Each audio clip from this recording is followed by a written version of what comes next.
Assalamualaikum warahmatullahi wabarakatuh. Alhamdulillah wassalatu wassalamu ala rasulillah wa ala alihi wa sahbihi wa man walah amma ba'du. Teman-teman semua yang dirahmati Allah, pada kesempatan kali ini saya akan memberikan ulasan tambahan terkait kepribadian Muhammadiyah. Sebelumnya saya ucapkan terima kasih semuanya kepada teman-teman dari Prodi Farmasi kelas C ya, yang telah memflorkan sebelumnya tentang pengertian kepribadian Muhammadiyah ya. Jadi betul sekali, pada intinya kepribadian Muhammadiyah itu sama dengan jati diri Muhammadiyah.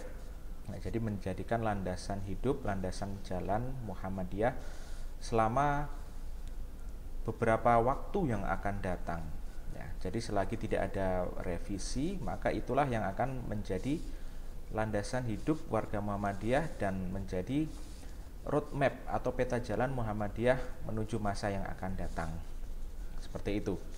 Nah, saya akan memberikan ulasan tambahan terkait kepribadian Muhammadiyah. Nah, tadi beberapa dari rekan-rekan sudah menyinggung ya tentang pokok dari kepribadian Muhammadiyah itu memang betul adanya, ada 4 ya.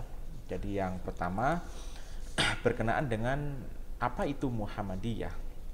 Ya, di pertemuan yang kedua kemarin ya, kita sudah membahas itu, apa itu Muhammadiyah. Ya, saya kira tidak perlu mengulas panjang lebar. Pada intinya Muhammadiyah secara bahasa, secara etimologis itu berarti pengikut Nabi Muhammad SAW. Adapun secara terminologis, Muhammadiyah adalah gerakan Islam, gerakan dakwah, gerakan amar ma'ruf nahi mungkar, gerakan tajdid yang berlandaskan pada Al-Quran dan As-Sunnah. Nah, saya kira clear untuk definisi Muhammadiyah. Teman-teman saya kira sudah tahu. Nah, saya lanjut yang kedua dari pokok kepribadian Muhammadiyah adalah berisi dasar-dasar amal usaha Muhammadiyah. Nah, apa sih yang menjadi dasar amal usaha Muhammadiyah itu? Ya, jadi dasarnya hanya 2 saja kawan-kawan. Nah, dasar dari amal usaha Muhammadiyah adalah Al-Quran dan As-Sunnah. Nah, kalau ditanya berkaitan dengan amal usaha Muhammadiyah apa, nah kalian saya kira kemarin sudah saya tugaskan juga ya untuk mencari dan memflorkan apa itu amal usaha Muhammadiyah ya, yang pada intinya adalah suatu badan usaha atau suatu amal usaha ya dalam rangka menghidupi roda kegiatan organisasi Muhammadiyah itu. Jumlahnya berapa? Wah, banyak sekali jumlah amal usaha Muhammadiyah. Saya sendiri sampai hari ini tidak tahu ya, belum tahu data persisnya berapa, karena hampir setiap saat amal usaha secara kuantitas maupun secara kualitas itu terus berkembang, terus bertambah. Begitu ya. Nah, kita lanjutkan dulu yang ketiga. Nah, lanjutan dari yang kedua. Yang ketiga adalah pedoman amal usaha Muhammadiyah. Nah, ini yang menarik. Ya. Kalau dasar dari amal usaha Muhammadiyah adalah Quran dan Sunnah, adapun yang menjadi pedoman, ya menjadi pedoman teknis maksudnya itu adalah Muqaddimah Anggaran Dasar Muhammadiyah, atau kalau dalam istilah umum suatu organisasi yaitu ADART, Anggaran Dasar dan Anggaran Rumah Tangga. Jadi dalam anggaran dasar anggaran rumah tangga Muhammadiyah itu sudah diatur secara lengkap bagaimana pedoman melaksanakan atau menjalankan amal usaha Muhammadiyah dari pendiriannya sampai manajemen ya, sampai evaluasi dan seterusnya, lengkap gitu ya. Amal usaha Muhammadiyah sangat banyak teman-teman ya, bisa tahu sendirilah ya, dan besar-besar ya, bisa memberikan income yang cukup spektakuler pada Muhammadiyah seperti itu.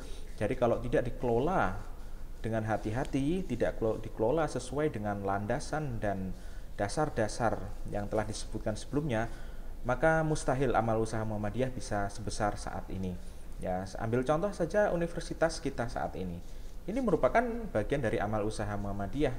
Ya, kalian tahu rumah sakit PKU di hampir setiap provinsi, bahkan setiap kabupaten maupun kota, tingkat kecamatan sekalipun itu punya rumah sakit PKU atau minimal klinik lah ya. Dan itu income-nya berapa ya kita tidak tahu persis, yang jelas sangat banyak sekali. Belum lagi sekolah, belum lagi misalnya seperti BMT ya, Baitul Mal wa Tamwil, belum lagi lembaga zakat, adalah Zismu dan seterusnya banyak sekali. Belum lagi amal usaha yang sifatnya seperti toko gitu ya, itu banyak ya, tokomu sekarang bertebaran di banyak tempat.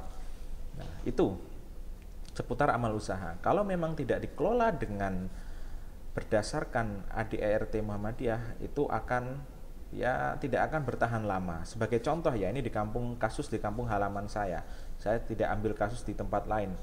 Ada sebuah BMT yang berdiri sejak tahun 2012 ya. Tahun 2019 kemarin itu sudah kolaps dan dinyatakan pilot ya, sudah ditutup ya, asetnya sudah disita ya. Mengapa? Karena pada intinya tidak dikelola sesuai dengan dasar-dasar amal usaha, yaitu Quran dan Sunnah, dan tidak dikelola sesuai dengan ADRT, jadi tidak profesional pengelolaannya. Padahal asetnya itu sudah mencapai puluhan triliun. Jadi kegiatan Muhammadiyah di wilayah itu ya sangat cukup ditopang oleh satu BMT ini. Baru satu BMT itu, padahal BMT itu sudah punya 2 cabang. Nah, ini menarik, tapi sekarang sudah ditutup. Ya, usut punya usut, intinya itu terjadi mismanagement, pengelolaannya tidak profesional dan pengurusnya yang ada di situ tidak amanah. Nah, ini sebagai contoh. Ya, maka kita bisa tahu amal usaha Muhammadiyah yang bisa bertahan hingga saat ini pastilah dikelola sesuai dengan dasar-dasar dan pedoman yang telah ditetapkan.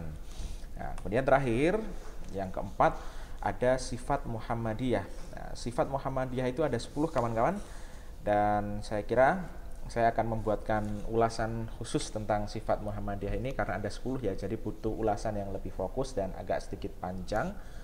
Nah, tapi pada intinya apa itu sifat Muhammadiyah? Sifat Muhammadiyah ya adalah sifat yang menjadi dasar, landasan hidup, landasan bersikap warga Muhammadiyah. Simpelnya seperti itu teman-teman semua.